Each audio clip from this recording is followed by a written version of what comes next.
Hello, everyone. A lot of people have been asking me about the loadout and certifications I use on my Liberator, either on comments to my videos or in tells after I kill them. So I thought I'd make a quick video and go over what I use and why. Starting at the top with passive systems, the acquisition timer, I have that fairly upgraded. The only reason I haven't had it upgraded anymore is because my libs usually last longer than that. Not only that, but my gunner also has a fairly sorted out lib, so I don't ever really find the need to get these last three pips. But eventually I will. I just don't have them now. Utility slot. A lot of people either use flares or fire suppression system. I find that flares aren't very effective. There's not as many annihilator nests in the game as there were in previous times, and so most of the time when you're popping a flare, you're going to stop one rocket, which is about a couple seconds of nanite repair time, so I don't find it worth it. That's also the same reason why I don't use fire suppression system. The amount of healing that it gives you is so minimal, and upgrades don't affect the amount of healing it does. It just affects the frequency in which you can hit it. I don't know about you, but I would not be flying around where every 25 seconds I'm using fire suppression to get me that little boost of health. I find that the afterburner is the best.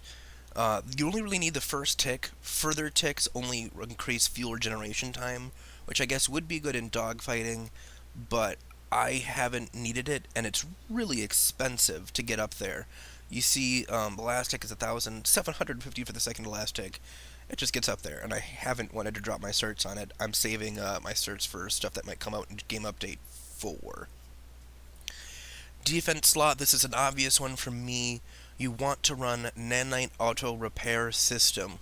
I would recommend this on all flight vehicles except potentially ESFs.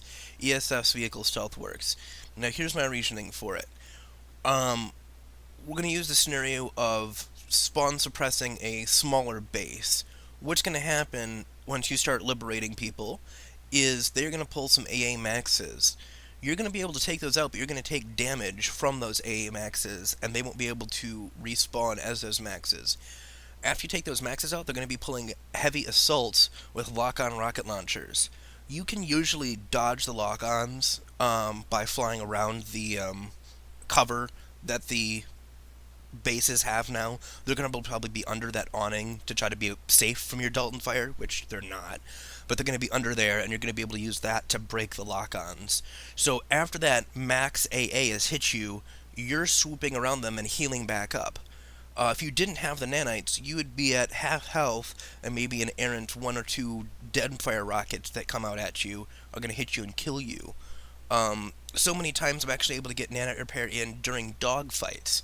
Another lib will try to be tank bust me, and I can stay out of fire for over 8 seconds. And if I can stay out of fire for over 8 seconds, 6% of my health is going to be repaired every 5. So 1%, 1.2% every second, which is really good. So, yeah, I couldn't imagine using composite armor. Composite armor only reduces damage from flak. You have rockets hitting you, you have Daltons hitting you, you have people ramming into you. There's many more things that do damage to you than flak. And to get out of flak, I use my afterburner. So composite armor, in my opinion, is useless. Vehicle stealth, it is possible you'd want to use it in a Liberator if you're going to like swoop in and do tank busting.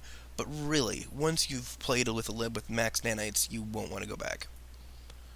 Performance slot, another obvious choice for me, the high G airframe. Your gun is on the bottom of the aircraft, which means you want to be above your enemy. So you want to be able to go higher in altitude faster than your opponent. The precision bomber airframe, I don't understand why this would be necessarily good on a lib. I can get my gunner plenty of a good angle fast enough without this.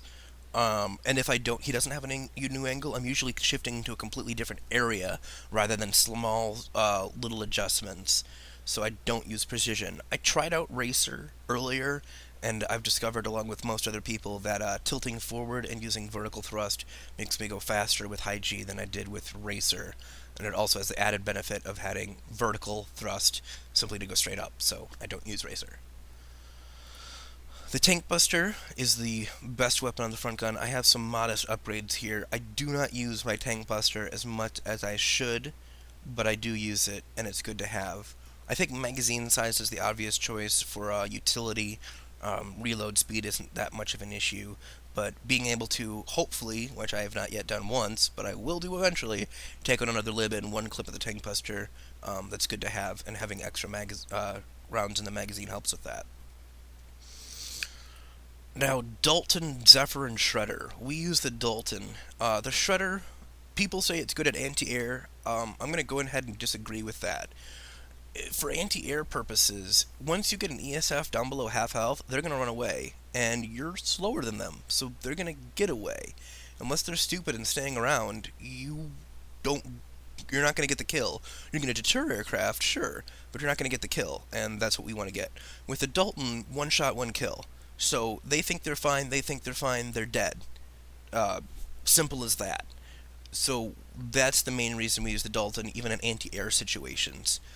It has a faster projectile velocity, so it's easier to counter with drops. It does more damage versus armor.